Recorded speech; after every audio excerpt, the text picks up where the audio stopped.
What is up, everybody?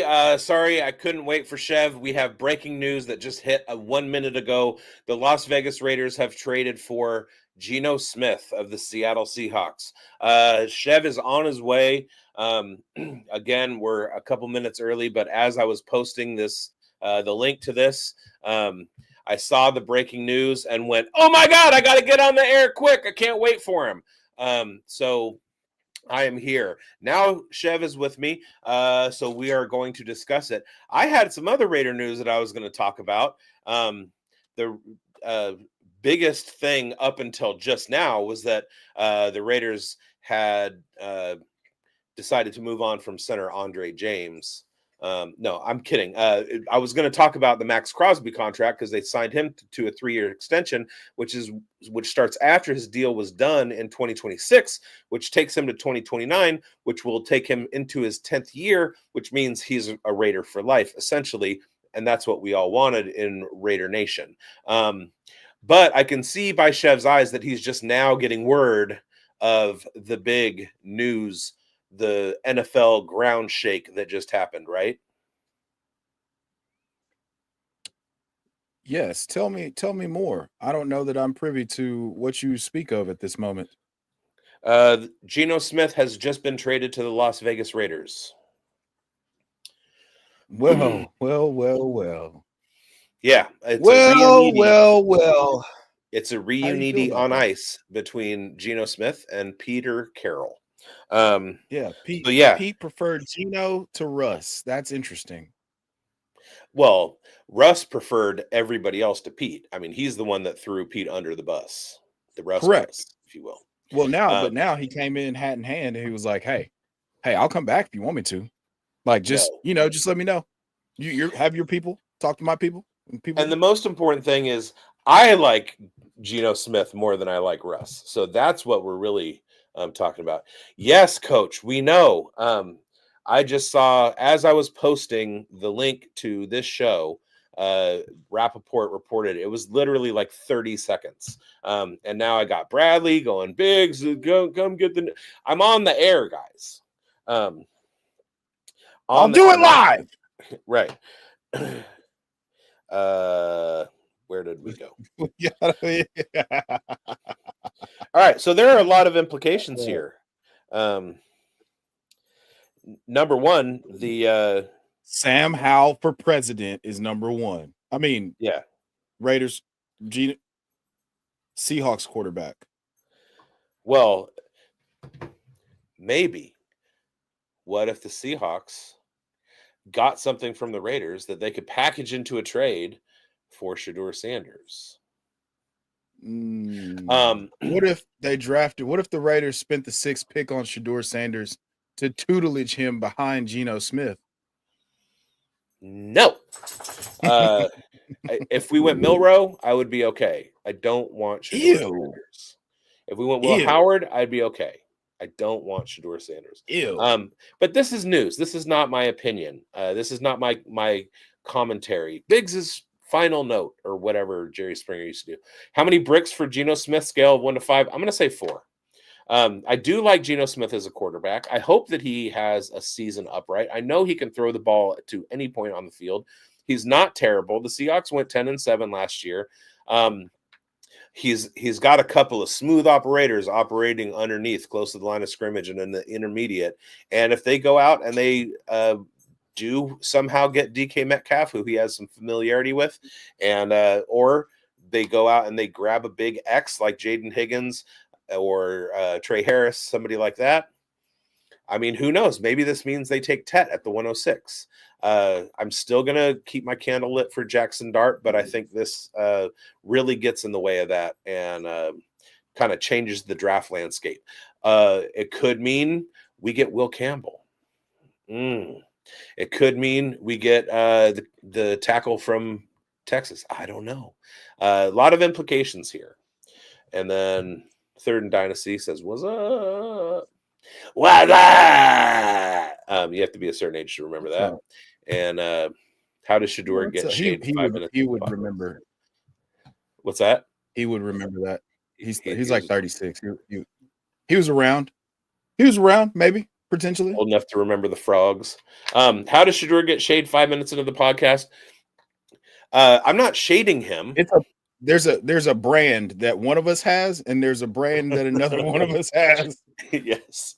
I am, and on our over on our shows on the Dynasty Pulse on Fantasy Sports Advice Network, Undroppables, and Fantasy Football Plus. Thanks, Bradley.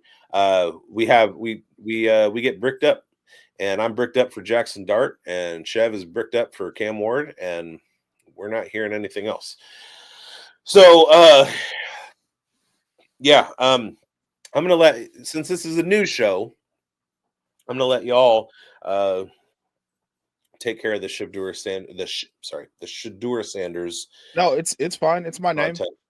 It's my name. I just no. But I'm saying content, and there's no content about Shedeur. Well, yeah, I mean, we have my real name here, my government name here now, so hopefully them people can't find me for, I'm 80% bricked up for Geno, Mike. 80%, the brick scale. I love how this is taking on its own life. Right? That's a credit to you. Wait till you hear how I describe how certain players make, like, watching them play football makes me feel. You'll have to tune in. I know that you like the cement aisle. I'm gonna throw it out there again. It's concrete. Doesn't matter. Okay. So I like to be bricked up in the concrete aisle in my gray sweatpants. You can do whatever you want in your sweatpants. In my sweatpants, I will be bricked up in the cement aisle. Cement aisle. Okay. So just a couple things. So I'm looking at NFL Visit Tracker, NFLvisits.com for those of you who are curious. And so far, we've got top 30 visits for the Raiders. You've got Cam Ward, Ashton Genty, Caleb Johnson, and Will Howard.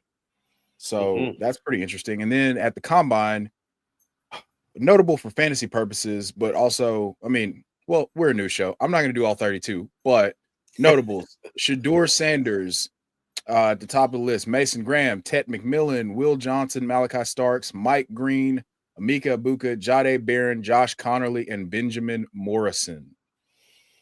So those of you who aren't familiar with some of those names from a fantasy perspective, that's because they're defenders. In Mason Graham, Will Johnson, Malachi Starks, Mike Green, and Jahdae Barron, along with Benjamin Morrison.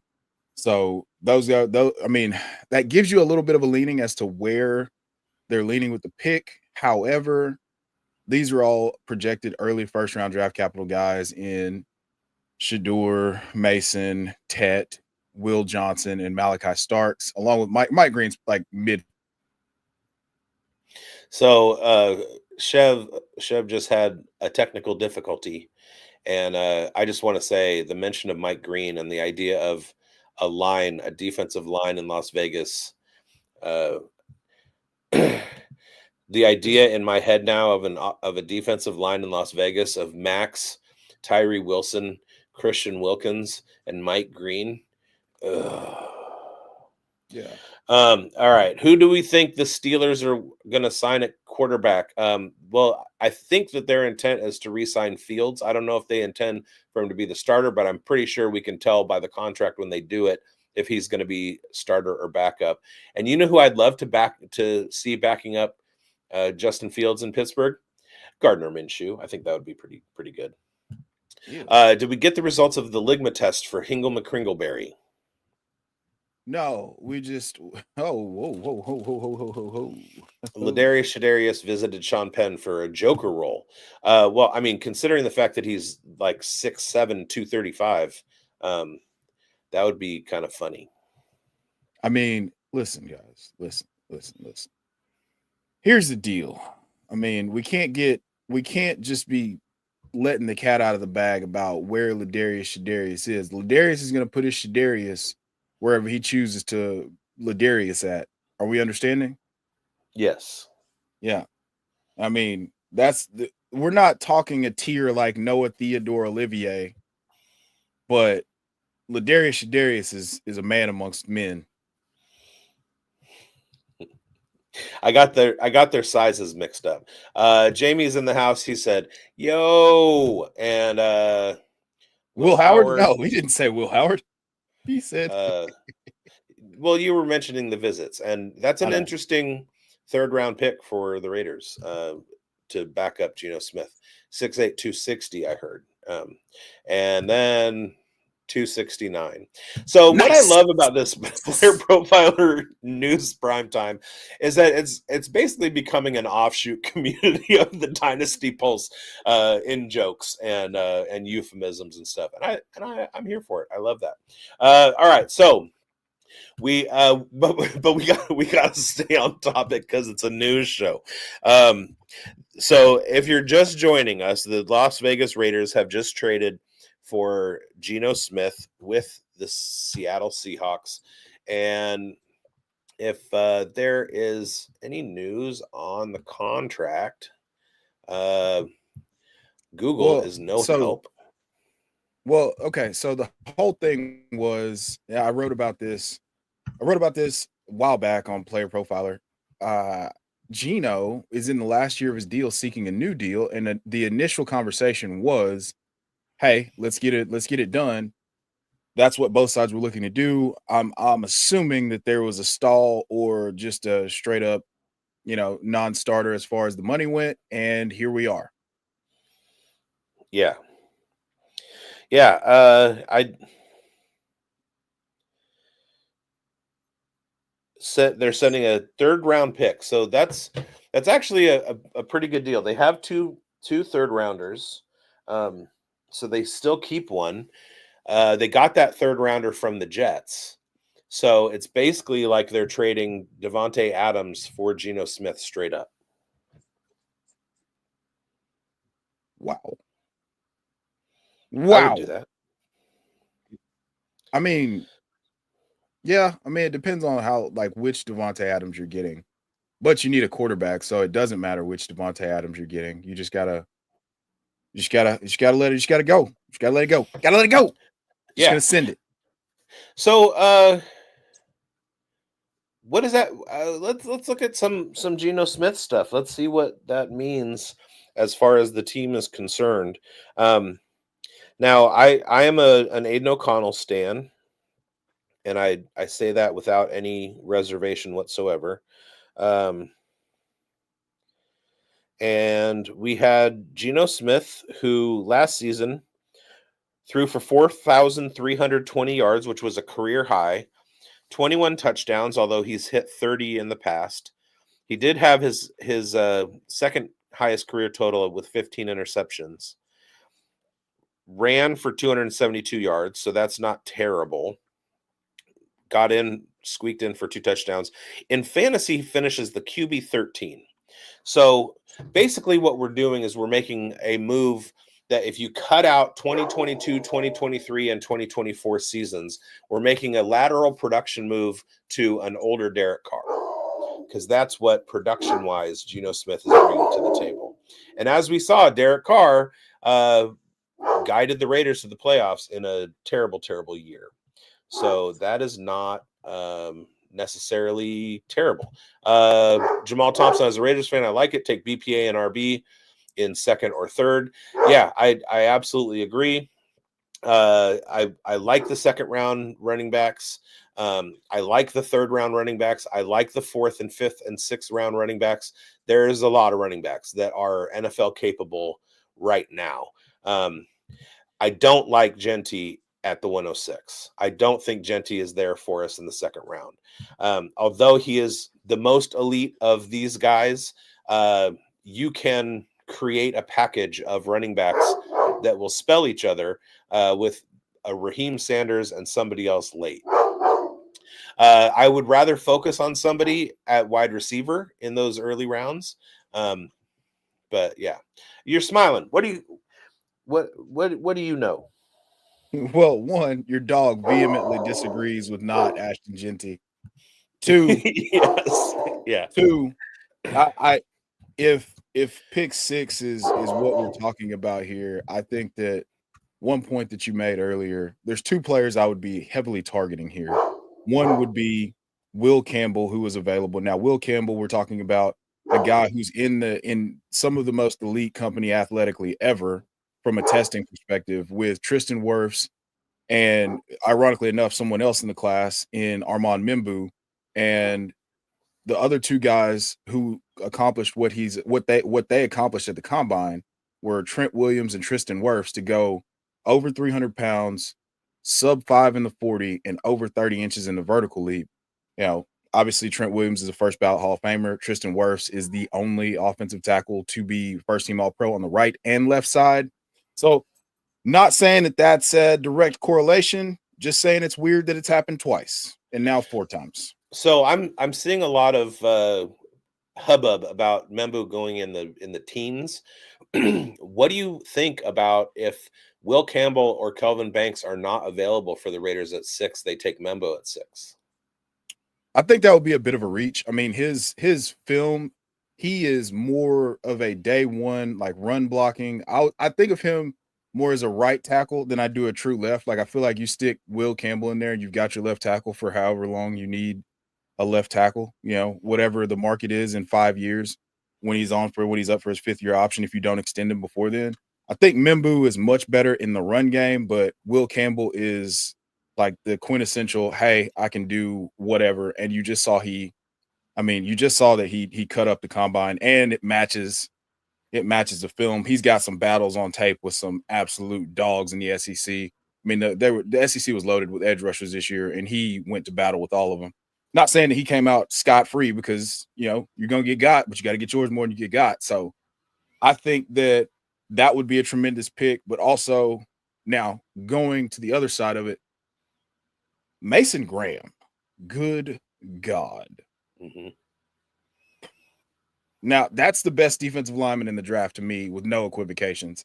And if he is there at 6, I feel like you have a choice to make because if they're both there at 6, you have a choice between securing the pocket for Geno or just building one of the nastiest defensive lines in all of football. I mean, to be fair, we had a breakout. To be fair, in 2023, we had a breakout from the edge with Malcolm Kuntz and Max Crosby. We know what Christian Wilkins brings to the party, and we do have the emergence of Tyree Wilson. I was looking at some metrics yesterday following the Joey Bosa leaving the Los Angeles Chargers, and there are 2 guys on the Raiders defensive line who outperformed Joey Bosa, and they are Tyree Wilson and Calebon Chason, who I am a huge fan of. I was so glad that his career got resurrected in the second half of the season for my team. I don't think the Raiders are looking to improve the defensive line that much. I think that the direction they seem to be going is they know what they have on defense and they're going to retool the offense. You can see that in the Geno Smith trade. You can also see that in the fact that they brought in Chip Kelly as an offensive coordinator to change the offense. They're keeping Patrick Graham.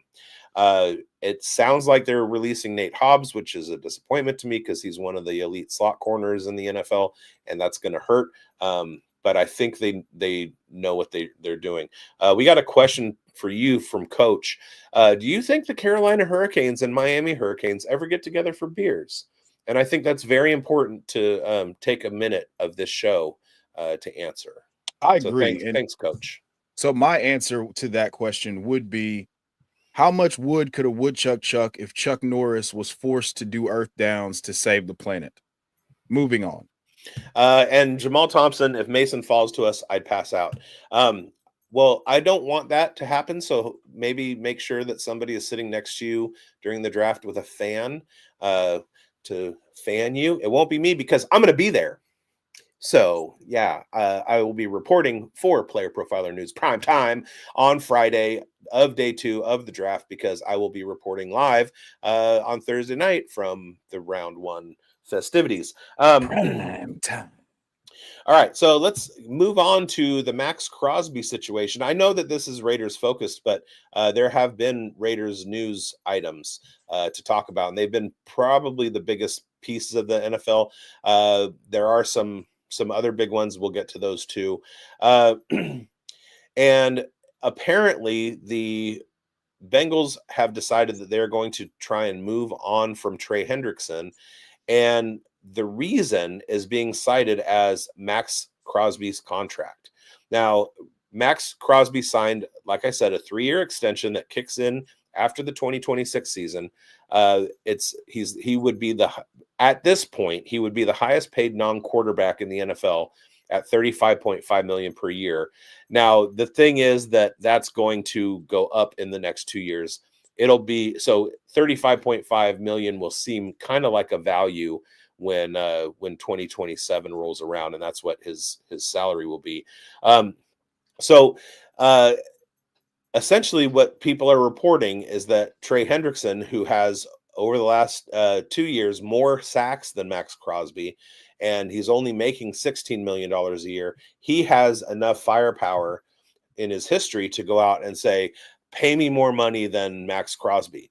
The Bengals are already kind of financially strapped, and in that they have a lot of elite players that they need to pay all at once, and they're hemming and hawing and hedging on what they have to do. So it doesn't sound like Trey Hendrickson is going to be long for the Cincinnati Bengals. Well, we've seen their pattern already, and they're prioritizing keeping whatever offensive weapons they can. I mean, this is a team that let DJ Reader walk. This is a team that let Jesse Bates walk, all-pro Jesse Bates walk, and they're going to continue trying to rebuild their defense in the draft while securing their offensive weapons. So they've got to get Jamar Chase's deal done. They've tagged T. Higgins for $26 million.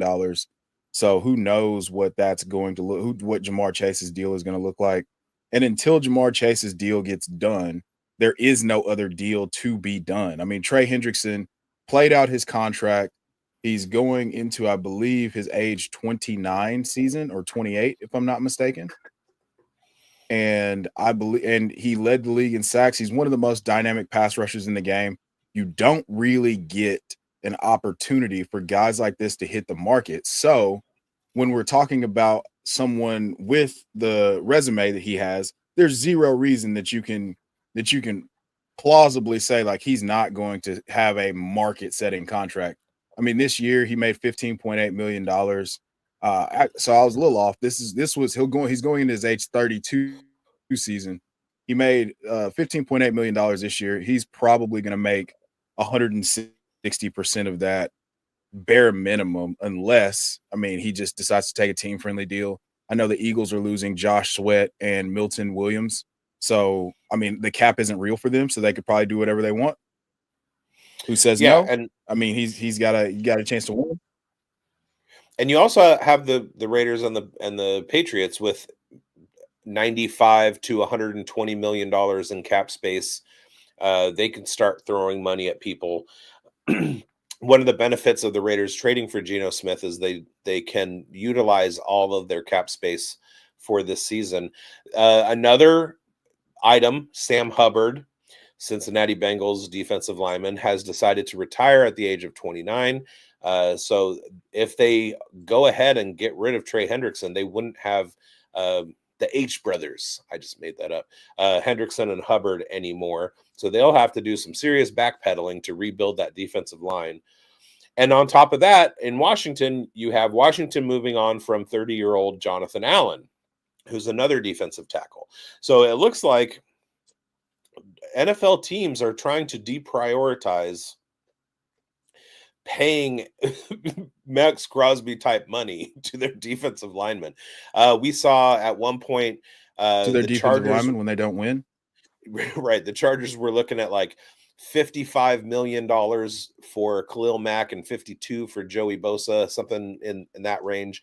The Joey Bosa release looks like they maybe intend to use that money instead because they couldn't keep both. Maybe they're trying to get after Mack, who is supposed to become a free agent this year. We have in 1988, a scientist did a study and figured out a woodchuck digs 35 cubic feet of dirt, which is equal to 700 pounds of wood. So that's how much wood a woodchuck would chuck if a woodchuck could chuck wood. And you heard it here first. I heard Michael Gallup is unretiring. Wasn't he a Raider when he left? Yes. He didn't want to not play football anymore. He just didn't want to play football for the Las Vegas Raiders. He wasn't going to get on the field anyway. and he likely won't get on the field when he finds another team either. So, yeah, not exactly, That's yeah. Uh-oh. Did we just lose him again? Did we lose him or me? We lost him.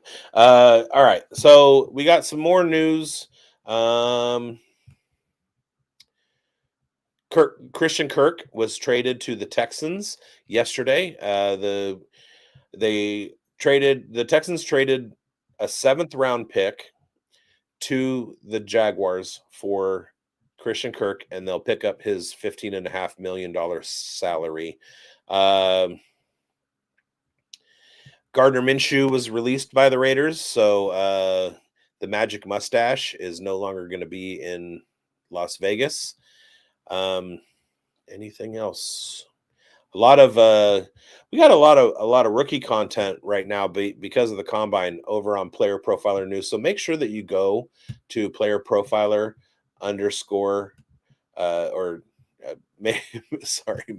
make sure that you are subscribed on Twitter to @profiler_now. You're either watching that here, or you're either watching this there or on YouTube. If you're on YouTube and you're not subscribed, go hit the follow button on Twitter @profiler_now. And that's our Player Profiler Now Plus content. All of our stuff that we write at the news desk is attached to the I thought you could get yourself in.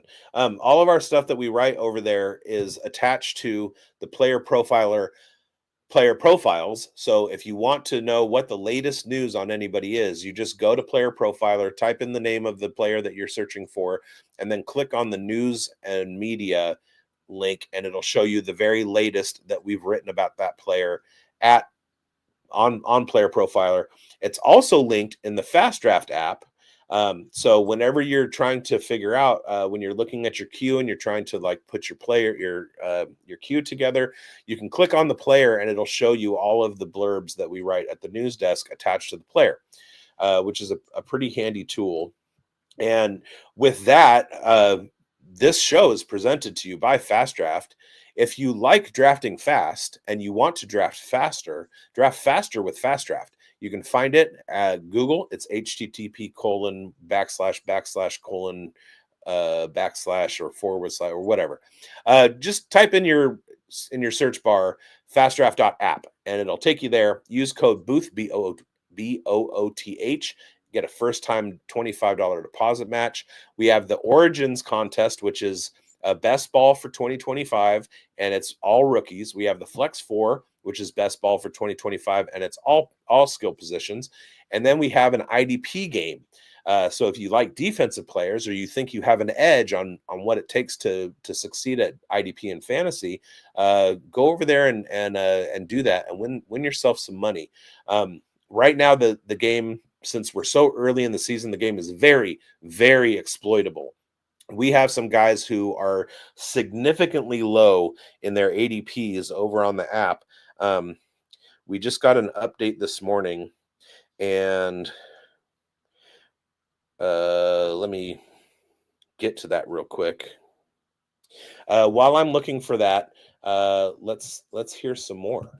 I am proud to announce that Fast Draft now has an all-defense game called D-Up. That's right, fans of IDP finally have a real money best ball game that they can play. No more manually setting up leagues every time you want to do a draft. No. Now you can play for 10 grand, 2,000 to first. Could draft up to 30 teams, all defense. And the best part, balanced scoring, tackles for loss, pass breakups. It all factors in. Just draft 6 defensive players, top 4 into your lineup every week. It's that easy. It's so easy that this isn't just for IDP people. If you love the NFL, then you'll love this game. And for the first time with Fast Draft, you can sweat both sides of the ball on Sunday. So use your host's promo code to get a $25 deposit match, and you'll love this D-Up contest because it's about time we got one. Hey, Matt cussed. That was awesome. Our fearless Whoa. leader, Matthew Kelly. I love his enthusiasm. So there have been some serious ADP risers and fallers in the Fast Draft app in the Origins game. Before the combine, Quinshon Judkins was going in the second round. The last draft that we recorded last night, he went at the 110. Matthew Golden had been going at 207. In the last draft, he went at 204. Alec Manor had been going at the 209. He's now going in the third round. Bashal Tootin had been going in the fourth. He's now up into the third. And Jaden Higgins also moved up just as much from his pre-combine thing. And all of our creators who are or news desk folks, fast draft guys, once we get to, I've been doing it already, but a lot of us are going to be posting our portfolios on Twitter. So make sure you're following all of us, and you can see kind of like what's happening, what the game is. I have a certain strategy. I won some money in our Origins game in 2024. So there's some things that I'm looking at. I won some money despite some things about the lineups that I put together. So I'm trying to adjust and focus a little bit more on some other aspects of the game. And then I love IDP. So I play a lot of IDP. And both of those games right now are very, very exploitable. The Flex 4 is also exploitable because we have situations like a Geno Smith where there's going to be player movement that we can't anticipate. There's going to be player movement that we can anticipate. There are going to be guys losing their jobs because of the draft. So if you think you have an inside edge on what's going to be happening with a player and whether his stock is going to get boosted after the draft, etc., get in there, play, and put your money where your mouth is. It's super fun. Yeah, Origins has been my favorite so far. It's Of course. With all the rookie fever, you can definitely, if you've done your homework, you can definitely see some value pockets, guys that, the market's already starting to course correct, and it's all open until the draft kicks off. So get in there now, use promo code Chev90, not Booth. No, Booth is good. No, Booth is not good. Use Chev90, promo code Chev90. You don't have to go up to the numbers. You can just stay in the letters. And we have breaking news from DEG. Geno Smith traded to the Raiders. Oh my God! What? Sorry, I don't mean to make fun. Yes, DEG. That was our. We led off the show with that breaking news. What do you think of that? What are your thoughts, DEG, on the Raiders trading for Geno Smith? I don't do homework. I cheat by listening to Player Profiler. Jamie, comment of the year so far. We're in March, but that's the comment of the year. Boy, Jamie, all right. All right, Jamie. Well, since go ahead. Yeah, I encountered some heartbreaking news earlier today, and I fell to my knees in the middle of an Outback. I saw that the Titans could be interested in Sam Darnold for a $125 million contract, and I found myself just pulling at my garments and gnashing my teeth. And all the lady had asked me was, what did I want to drink? So that's the type of day it's been for me. I hope you guys are having a better day than I'm having, because I don't want Sam Darnold anywhere near my franchise. Oh, continue, Biggs. Go ahead. And I pray. Oh my God, do I pray? I pray every single day. What's for a different contract? What's happening right now? Sorry. Sorry. I got the music in me, bro. I just got a text from my brother, also a Raiders fan. Ooh, late birthday gift. You get Geno Smith. Geno Smith, come on down. No, we're not going to get ripped off. No, we're not going to get ripped off. Are you going to get ripped off if Harold Landry signs with the Indianapolis Colts and no, it'd be great. It'd be great. We owe him $17 million. He's got to go. Gotta go. Gotta go. Bye. But what if he gets 9 sacks and like 4 of those are I against the mean, Titans? he had 9 sacks last year. We went 3 That's and what I'm 14. saying. That's fine. That's fine. So you don't How can mind you- him sacking whoever Sam the Darnold? quarterback is? Yeah, no, not yeah. I mind him sacking Sam Darnold because that means Sam Darnold's in the Titans uniform. I am not playing these games today, buddy. What I'm doing, okay, is we're taking Cam Ward with the #1 overall pick. Stamp it right now. I saw a picture. The Oracle led me to believe that one Kobe Bean Bryant mentored this young man by imbuing him with the Mamba spirit, as you saw this year in a 3-touchdown comeback against the Cal Bears on prime time. Game day was there. The stage was set. It was written. It was written in the heavens for Cam Ward to wear two-tone blue come September. Did I seen it. you watch the game? Yeah. How'd you like the ref calls? I mean, towards the end that basically handed Miami that win. hey, Those are man. pretty nice. Hey, man. You got It looked like the Chiefs out there. Hey. That just tells me that he's got favor with the refs already. Pat Mahomes, Big Pat, put in the call, said, hey, this is the next one. This is the next one. That game was the most torturous game of the 2024 season. Not if you want Cam Ward on your team, it's not. What his pick 6 to Noel Williams, that made you happy? Like his quarterback the 21 play point comeback made me happy. That's what I was happy from about. the refs. His quarterback No. play was not good. I'm looking at the box score and it doesn't say the ref scored any points. It just says Cam Ward is throwing dimes to the defense. Sweet. Yeah, I mean, that was one of his 7 interceptions all season. So we'll give him a mulligan for that one. Did you see the tweet today that came out about turnover-worthy plays among all of the draftable quarterbacks? And who I would love to see that because I'm going to go to PFF now and look at it. Yeah. PFF.com. If I can, that's a terrible endorsement. Let's talk about PFF. Do I use PFF? Of course. You know what PFF is good for?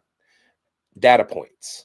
It's not good for all of your data. It's good for helping to resource.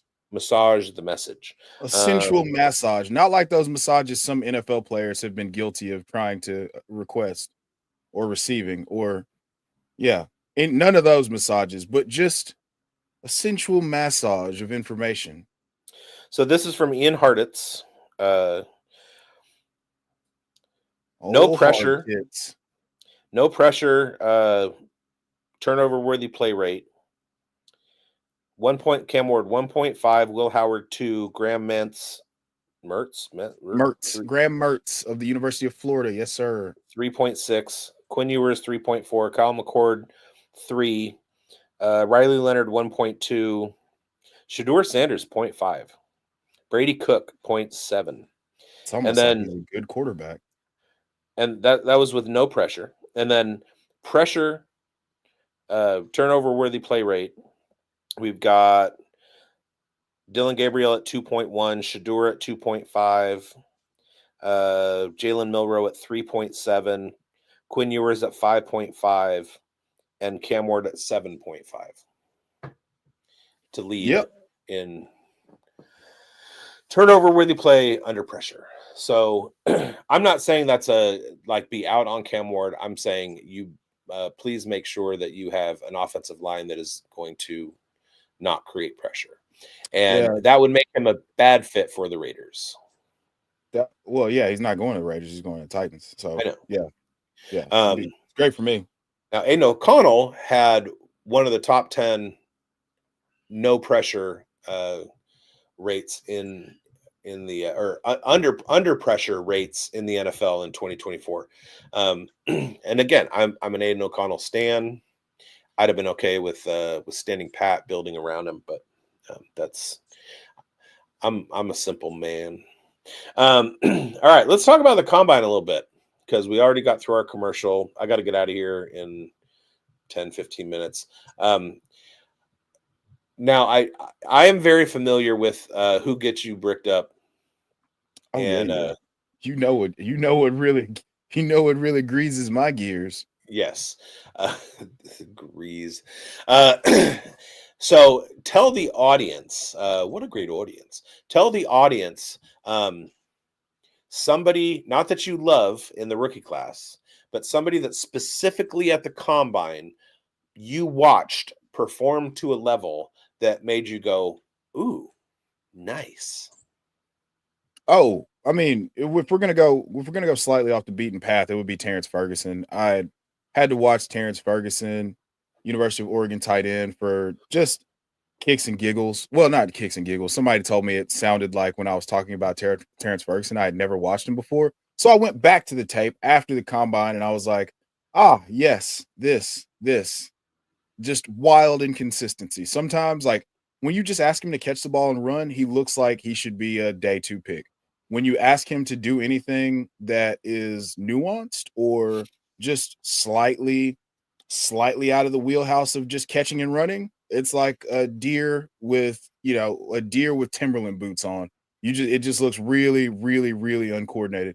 So I was not really, really thrilled about him, but he tested much better than I anticipated. And now I think he's probably going to go in round 4, round 5 to someone. Another guy that shocked me, that's rising up a lot of people's boards, is Tyler Shuck.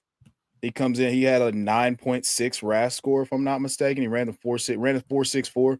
Most people don't know him because he only got one full season of college football, because the rest of the seasons he was tragically injured, like viciously injured in one fashion or another. Broken collarbones, broken fibulas, broken this, broken that. 2 broken collarbones and a broken fibula. Took 3 years of his college eligibility, and I think there's one more. So, yeah, no, dude, I know. I didn't expect to talk about Tyler Shuck in the year of our Lord 2025 either, but here we are. So, yeah, Tyler Shuck and Terrence Ferguson would be the guys that really impress me, because everybody, if you've already listened to me ever in your life, ever, you know who I'm bricked up about. So I had to give you some more. Yeah, and that's according to my prompt, and I like that.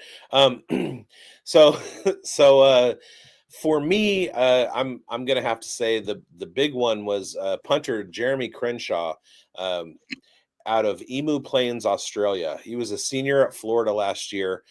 We know that Florida pumps punters into the NFL. Yeah, you pump those punters. 2021, he was all SEC freshman.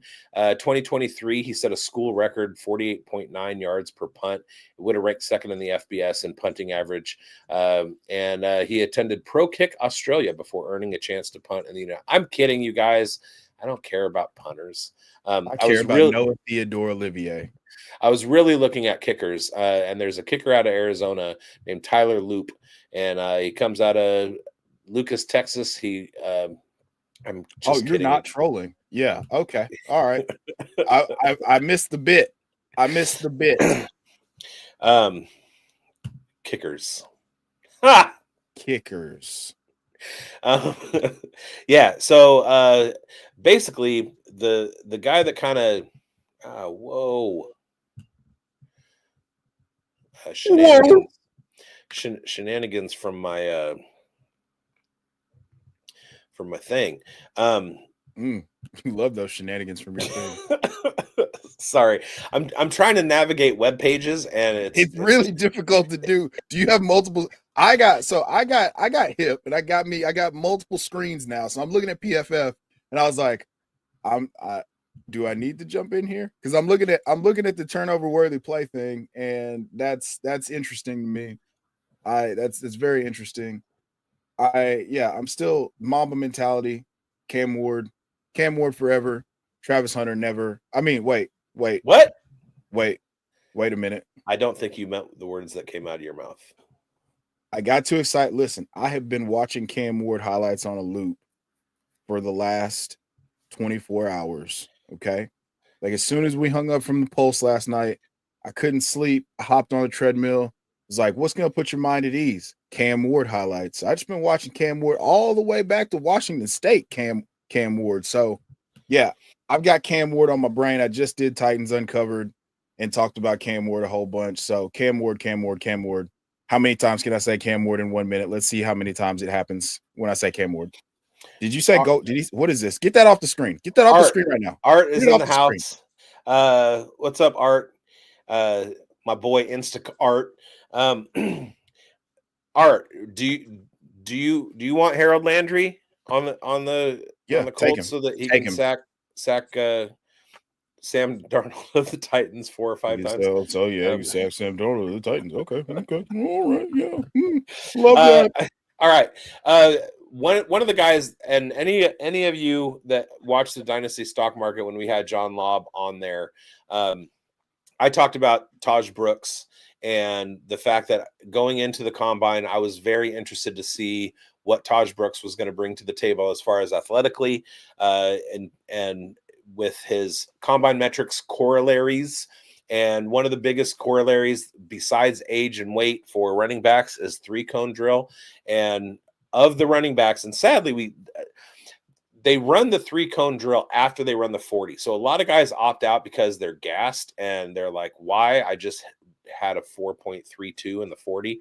But the 3-cone drill correlates better to production and fantasy. So that's like one of those things that I watch. And Taj Brooks beat everybody. 6.9 was his three-cone drill time. Yes.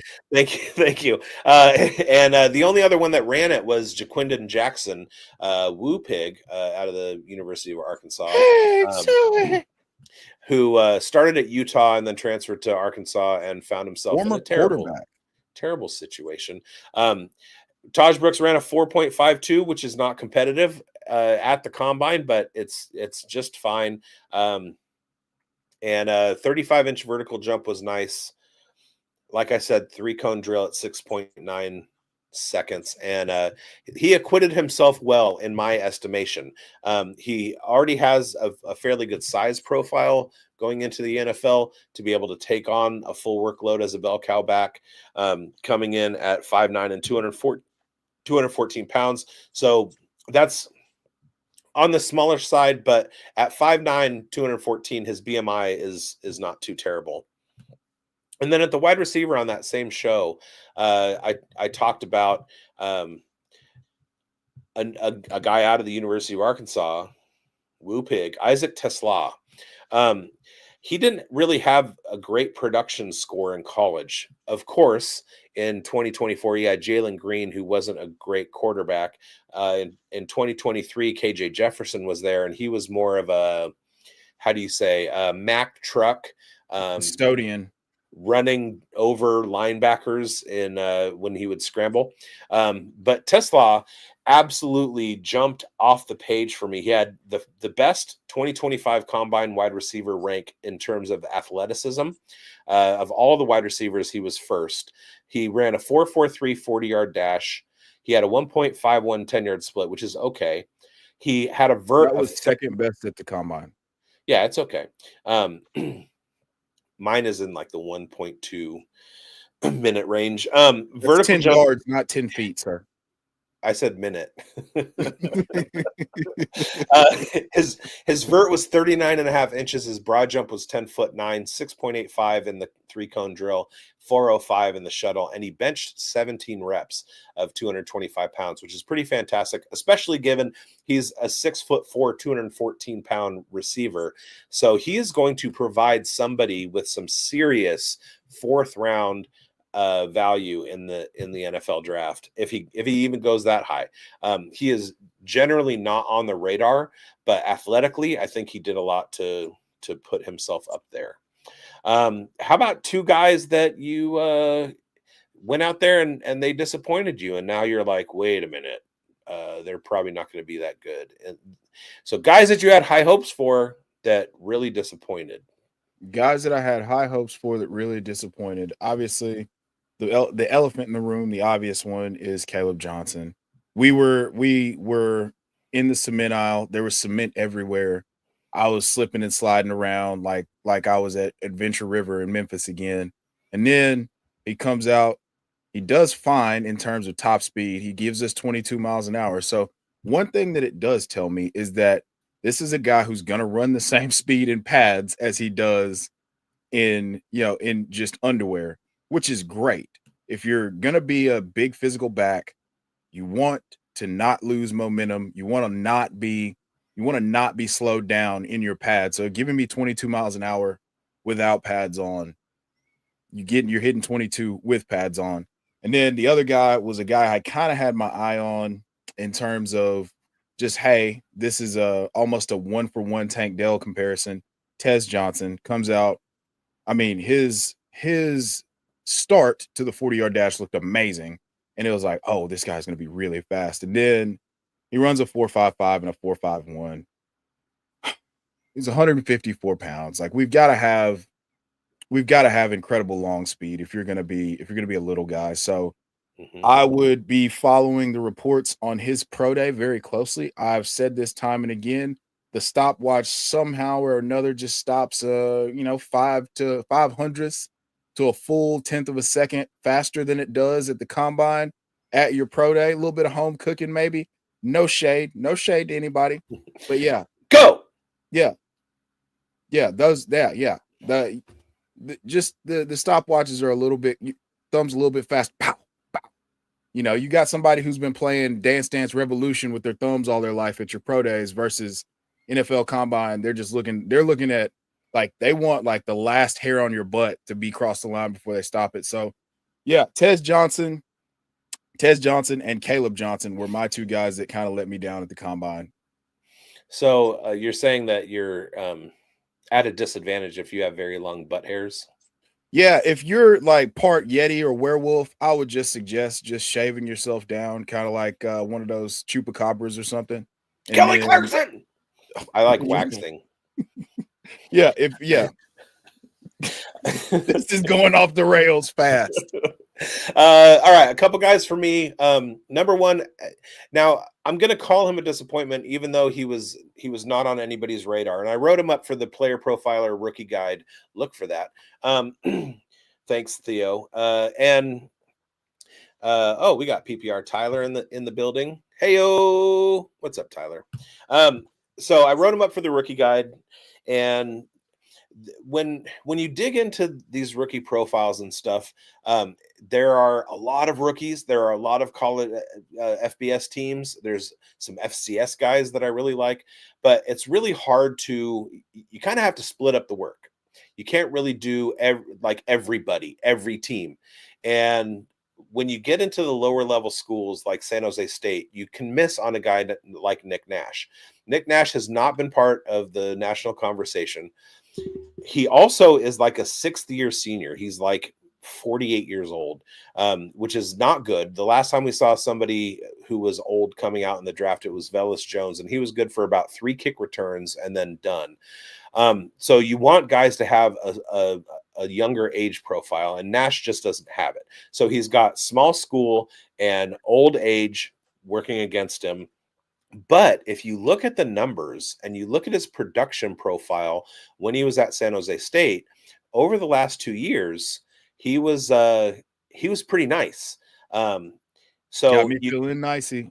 So you kind of go, wait a minute, let me dig a little bit more into this guy. And so what I wanted for him was to come out and look good athletically. Well, when I talk about his production profile of this wide receiver class, his production profile was 15th best.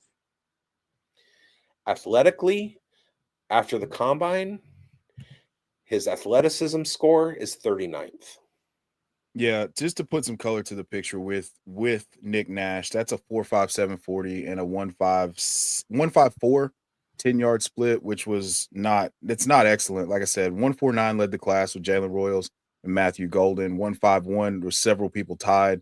Anything after that, we're talking mid, like you're in between like 8 to 15 with a bunch of different people. And then he had a 34-inch vertical. So you're just looking to see a little bit more from Nick Nash. I mentioned this on another podcast, so I'm glad you brought it up. That was outstanding. Outstanding call by you. Who's the second person? So the second person is Gunnar Helm. Gunnar Helm, right around the time of the Senior Bowl, was starting to get steamed up. Among this tight end class, he had the 4th best production score. He was running alongside Isaiah Bond and Matthew Golden, with Quinn Ewers throwing them the ball for about 3,500 yards. So there's some targets to split up. And it's not looked at as a very deep tight end class. There's maybe 5 or 6 guys tops, and if he slides in there production wise as one of the top 4s, that seems to be okay. Problem was he didn't perform very well. He had a 30-inch vertical jump. His 40-yard dash was 4.84. When he was running the 40, he looked to me like a baby giraffe, and I've said before, he looked like when a 14-year-old kid goes from like 5'8" to 6'5" over the course of a summer and then has to switch from point guard to like a forward position in middle school basketball. That's what he looked like when he was running. And he's an adult. He had the 20th best athletic score among the tight end class, which that's not good, Bob. We know right? Dead last. And we know that the most important corollaries to fantasy production for tight ends are their athleticism. It's not their size. It's not, it's their athleticism. And he absolutely did not perform.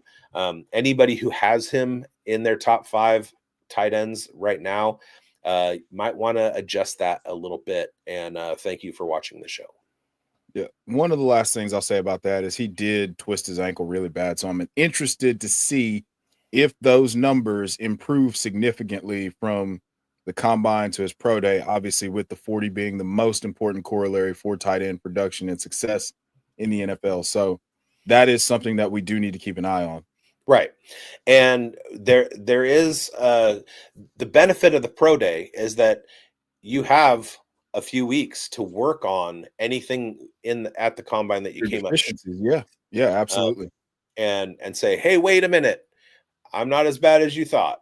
It is one day in shorts, not to put too much stock in it. On our show last night, we had Derek Brown from Fantasy Pros, aka D-Bro, and he was talking about the fact that, and I've said it before, these NFL teams and their scouting departments are paid and budgeted millions and millions and millions of dollars to know what they're doing.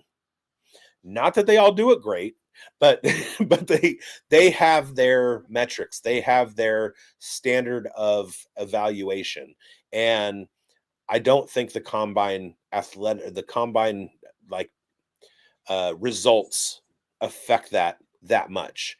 You might have a guy, oh, well, if we're in the 3rd round, we could make a decision, this guy over this guy. But it's not like they don't know who these players are and aren't already on board with the guys who are at the top of the class. So we will see. Thank you guys for watching. Go get on Fast Draft. Use code BOOTH, $25 deposit match. And I will be on tonight from work doing as many drafts as I possibly can. I will be screen recording them, using them on Dynasty Stock Market on Tuesday morning. So you can, if you're in that draft room with me, big boned, then you can see you can see the results and all that stuff. You'll know the results but you can see my commentary on them. Thank you guys for talking. Thank you for watching, and we will see you next Friday. Thanks, Jamie. Hey, I want to thank you for being part of this broadcast. If you have any thoughts on it, leave a comment. If you enjoyed it, make sure you leave a like. And if you want to see more shows on the Player Profiler channel, subscribe to it. That's how we know you want more.